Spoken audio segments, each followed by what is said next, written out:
pushing this around the nation and indeed around the world, especially in Europe? What are the concerns of Americans and why all the increased publicity? Here it is, folks. Fear. And Dr. Laura is going to address this a bit further. But fear of what? Number one, touted by the proponents of this, is fear of pain. And Dr. Vai is going to help us address this issue as well. Number two is loss of autonomy. This includes being hooked to machines, not having a say-so, and this is a part that's been very close to my concerns over the years. And then, closely related to autonomy, my life, my choice. And just a couple quick comments, and again, like I said, we'll have more time to discuss this with the panel. We now have the best pain control in the history of the world, and who helps to direct and guide this? The palliative care physicians and a palliative care team. Dr. Laura will talk more, and our anesthesiologist, Dr. Vai, will talk more. And interestingly, as most of you know, Oregon was the first state to legalize physician-assisted suicide, really coming into play in '97, about 20 years ago. They initially asked patients if they wanted to have a doctor who prescribed suicide because of pain, and so few actually responded that then they added, or fear of pain. It turns out the patient's requests for ending their own life is now number 6 on the list. It's not number 1 as pushed by the proponents, Compassion and Choices, who most of you are aware of. It is indicated by about a quarter of patients, and it is, of course, a very real concern. And one of my mentors did mention to me in recent years, indeed, we don't have to kill the patient to kill the pain. Loss of autonomy. This fear should be alleviated by advanced directives, by powers of attorney for health care, by living wills, and again, the palliative care team, including doctors, nurses, social workers, counselors, including chaplains, priests, spiritual counselors, all working with the family, help to alleviate these concerns. And my life, my choice, we'll talk more about this. Legalizing doctor-prescribed suicide is not about giving patients the right to die. Patients, as sad as it is, can take their own lives. It's giving physicians the right to kill. Suicide is tragic, it's not illegal. The issue of choice is being thrust forward by white, well-to-do, well-insured, generally well-educated people. But, and we'll talk more about this very shortly, it'll limit choice. It's dangerous for the poor people, people of color, people with disabilities, and the elderly. Now, what really undergirds our modern medicine? I think many, if not most of you, are familiar with Hippocrates and the Hippocratic Oath, 2,500 years old. At that time, there was no compunction by the Greek and the Roman doctors to take a patient's life. A patient didn't know if he'd visit his or her doctor whether or not you'd get medication to help you or to do you in. And Hippocrates said, I will ask a group of doctors to subscribe to an oath. I will prescribe regimens for the good of my patients according to my ability and my judgment, and never do harm to anyone. I will give no deadly medicine to anyone if asked, nor suggest any such counsel. Hippocrates understood what we as a culture increasingly do not understand, that a physician cannot be both healer and killer and maintain the trust of his or her patients.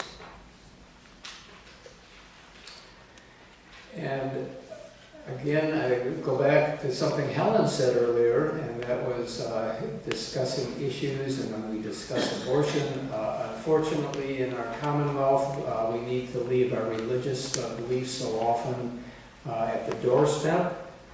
But, and these slides will be available on the website, so I'm not going to read all of them to you, but certainly in our Judeo-Christian culture, and as Christians, what does the Bible say about end of life? We all know the 6th commandment, you shall not murder. I'm not going to read all of these in detail to you, but how should Christians respond to the fear or reality of pain and suffering? From Deuteronomy, our Lord will not fail you or forsake you. From Romans, we shall separate us from the love of Christ. From the 23rd Psalm, even though I walk through the valley of the shadow of death, I fear no evil, thou art with me. How should we respond to personal infirmities and disabilities? From 2 Corinthians, my grace is sufficient for you. My power is made perfect in weakness. The message Paul had with the thorn in his flesh. And from Philippians, I can do all things through him who strengthens me. And indeed, from Job, who, as we know, experienced physical, spiritual, psychological suffering, how did he respond? The Lord gave, the Lord has taken away, blessed be the name of the Lord. So this is the ethic. So if we take one step back, the Hippocratic Oath, to do no harm and to not give any medicine to take a patient's life, dates back to the pre-Christian era and clearly has been supported by 2,000 years of Christian ethic. And some of you are familiar with the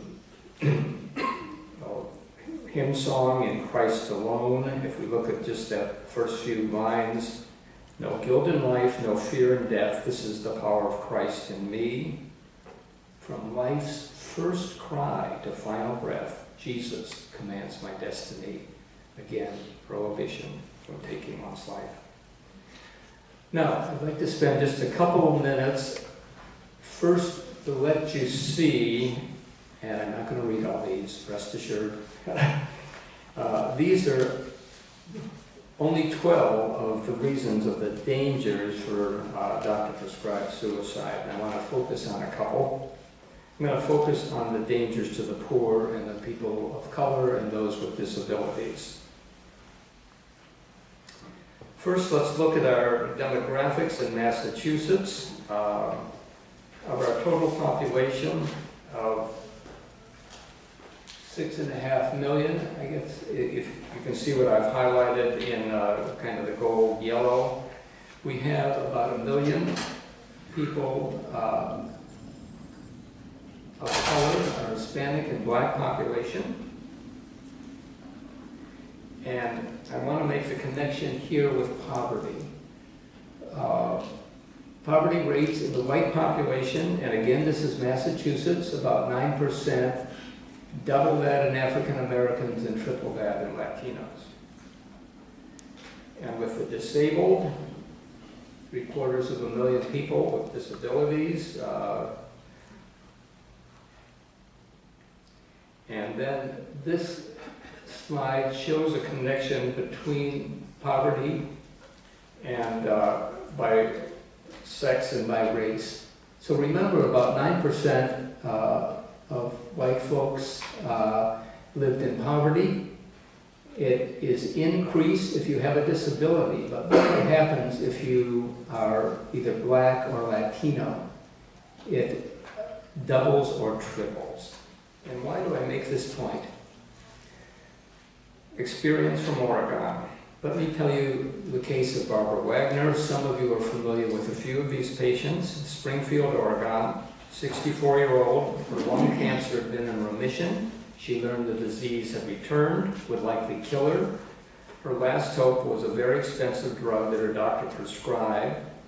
The Oregon Health Insurance Plan, Medicaid, refused to pay but agreed to cover drugs for physician-assisted suicide, $50. This is a major, major concern that insurance companies, governments see dying as a cost-saving measure and will steer those with limited finances toward assisted death. Another individual, Randy Stroop, in Oregon, 53-year-old, had prostate cancer. His doctor wanted additional treatment.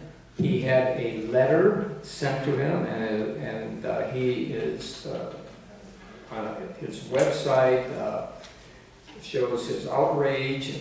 The letter said his disease was too advanced to warrant expensive treatment, but the state of Oregon is willing to pay for assisted suicide.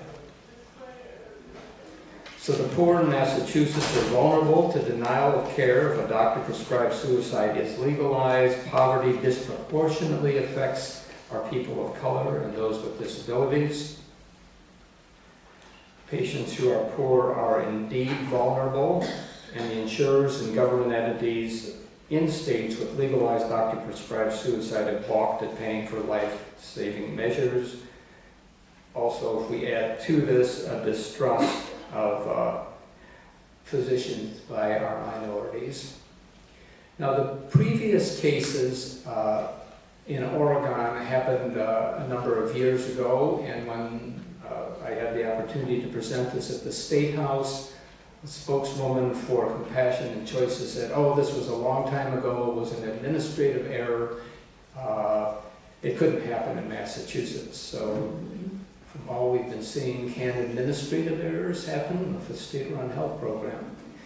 But let me tell you about what is considered by some the illegal passage of doctor-prescribed suicide in California last year. This is a case from just a few months ago. Stephanie Packer, 33-year-old wife and mother of 4, had a lung condition where the lung can turn into like scar tissue called scleroderma. She was told she had 3 years to live. She survived 4 years. Her doctor prescribed a chemotherapy drug. Her medical insurance now, since assisted suicide is legalized in California, refused to pay. She called them. She was told that drugs to put her to death, however, were covered, but she would have a co-payment of $1.20.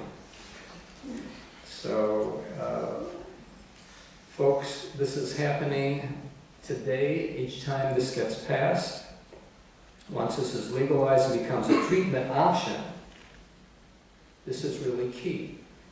Insurance companies and government agencies can deny other treatments and select doctor-prescribed suicide as a quote treatment option. Quick comment about our elderly.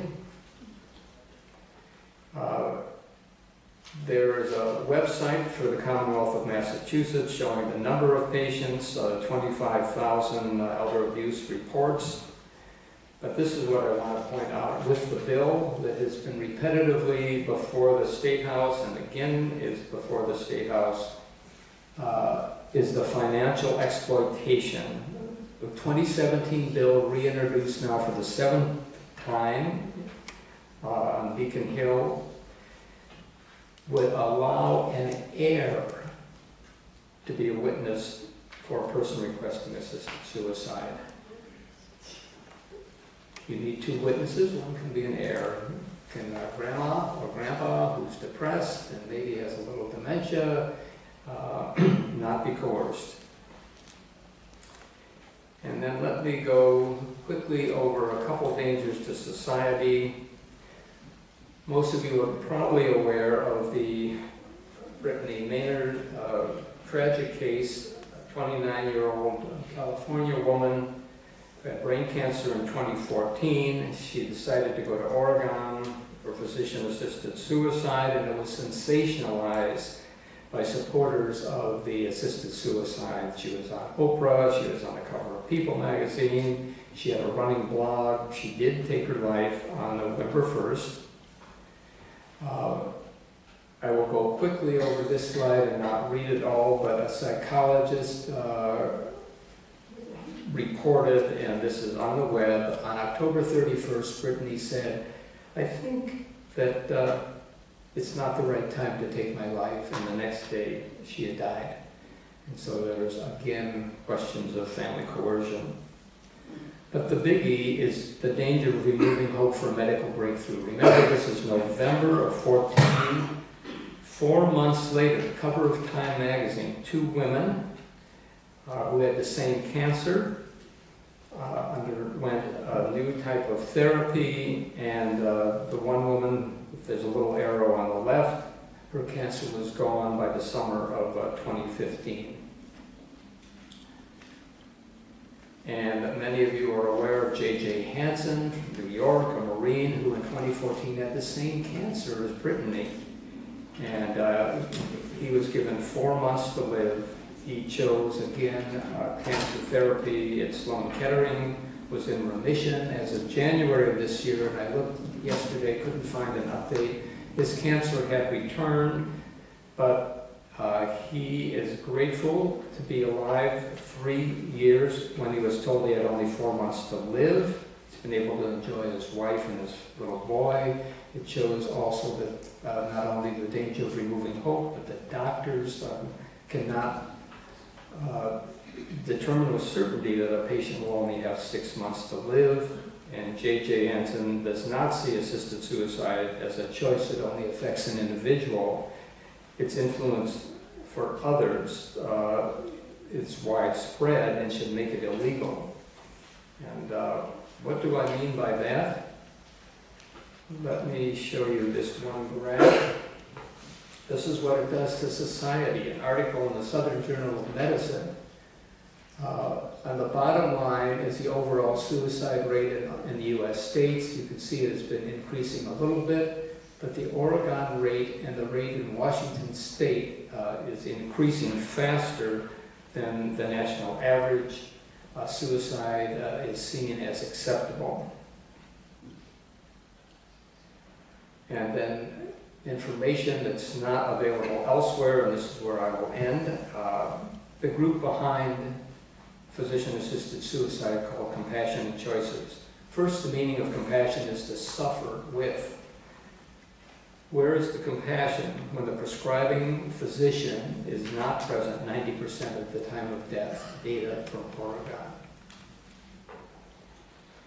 And again, we saw incredible figures that just knocked my socks off on Planned Parenthood. Compassion and Choices is a formidable proponent for doctor-prescribed suicide. It's not in the billions, but their expenditures on their last financial statement, they spent over $22 million, and at the end of their last fiscal report, they still had $20 million to spend going forward. And their CEO, Barbara Coombs, has a salary of over $250,000, heavily supported by George Soros. But this is something that is not publicized. The goal of Compassion and Choices, number one, is euthanasia, written in many things by the founder of the group, Garrett Humphrey. And the other goal, which we just heard about from our last speaker, is to push assisted suicide for economic reasons.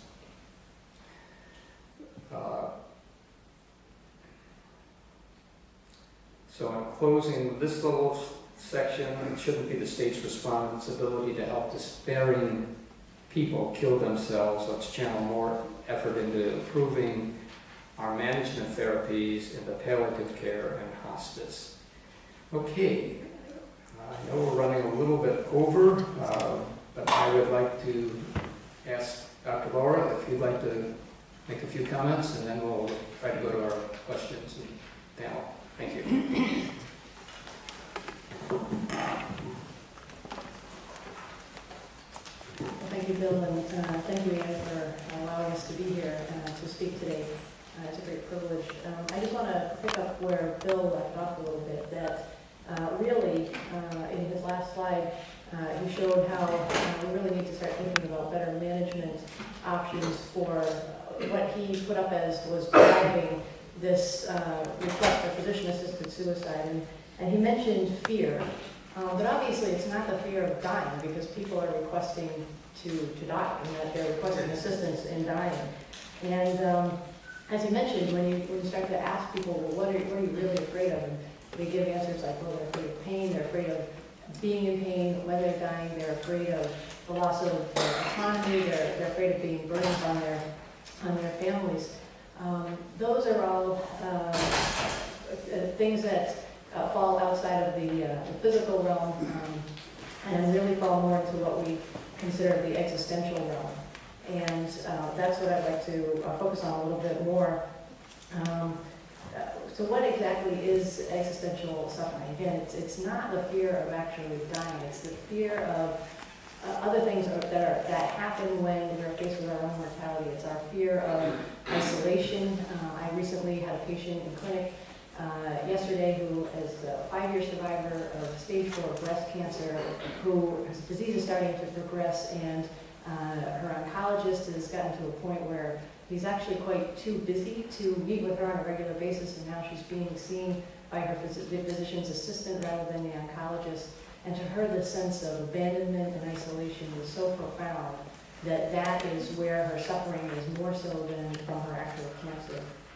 The other thing that we suffer from when we're facing our mortality is this sense of meaninglessness in life, and it really brings us into that moment of where we're questioning, what was my life, what was the meaning of my life, what was the purpose of my life, and again, that is another area of suffering.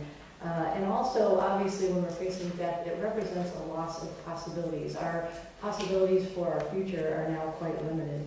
And I love this quote that you put up, Bill, about it was killing the treating the pain is we don't treat pain by killing the patient, right? I see this as analogous to if somebody comes in with a broken arm, we give them pain medication for the pain, and then we set the arm so that it can heal. If somebody is coming in with existential pain, we shouldn't kill the person to treat the pain. There's the capacity for existential healing as well.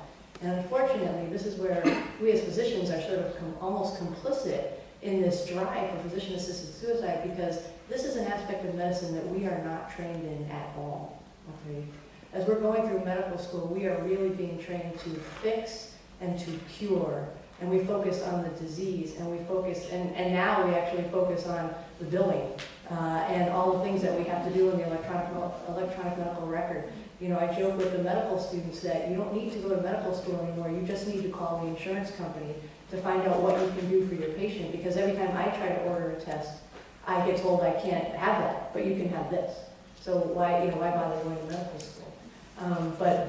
So we don't really focus on the nature and the essence of healing. And I'm the co-director of a course for the medical students called The Healer's Art.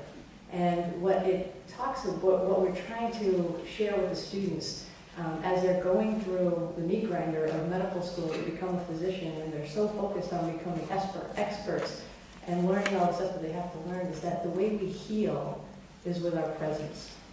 Again, getting back to that patient that I just mentioned, what she wanted more than anything else was not to be cured of her cancer. She knows that's not going to happen. She wanted her physician to be present with her, to not abandon her, and to walk with her all the way to the end of this journey.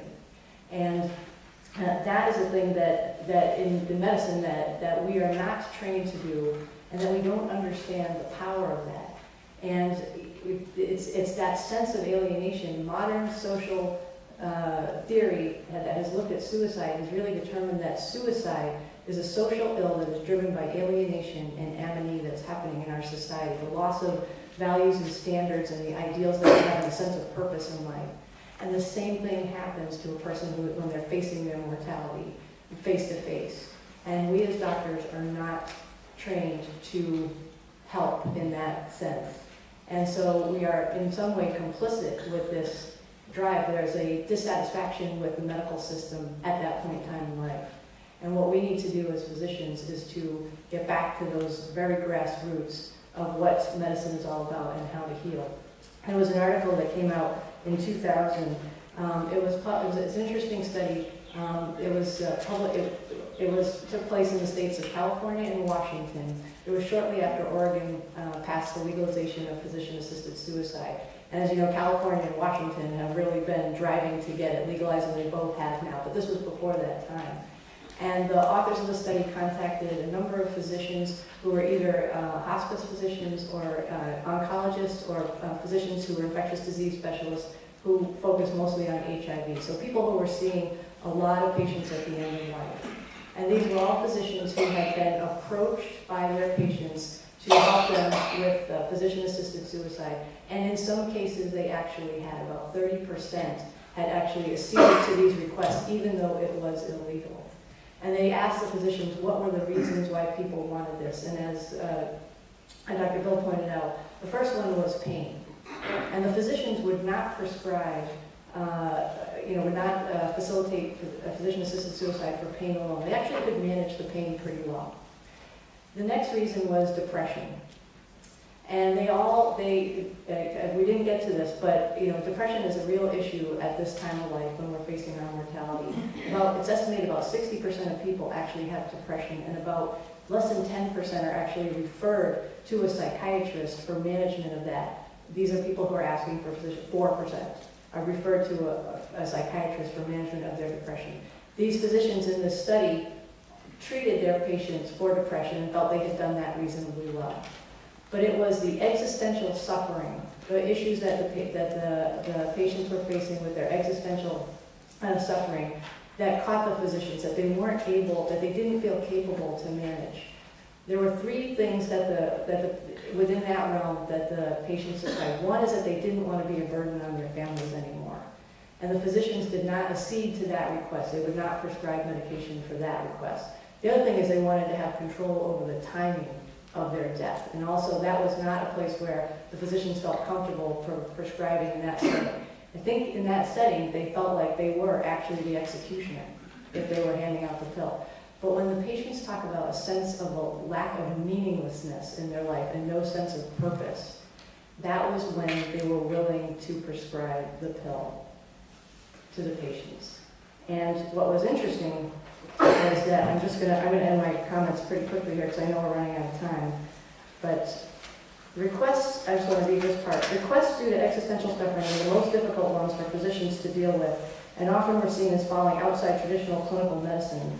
Most physicians were uncomfortable when issues of non-physical suffering arose during their patient visits. They cited feelings of powerlessness to intervene, which led them to avoid the subject or to feel frustrated at the prospect of further interactions.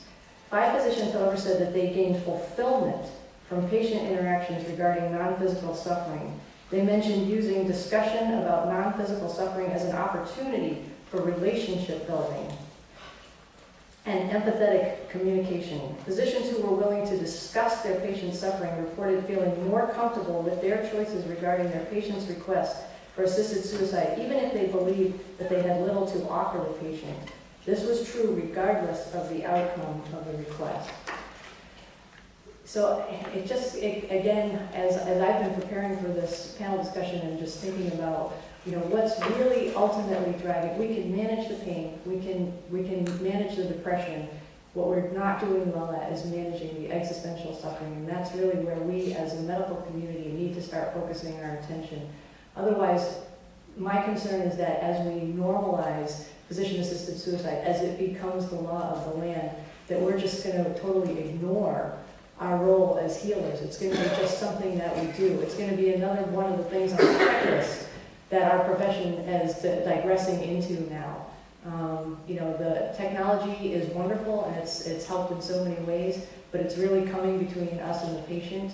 It's again, I think my concern is that as we get farther and farther away from that human-human interaction, that's where our opportunity is to help people with their existential suffering and have an impact and help people not choose physician-assisted suicide, feeling like that's the only option that they have, to give them more opportunities and more possibilities.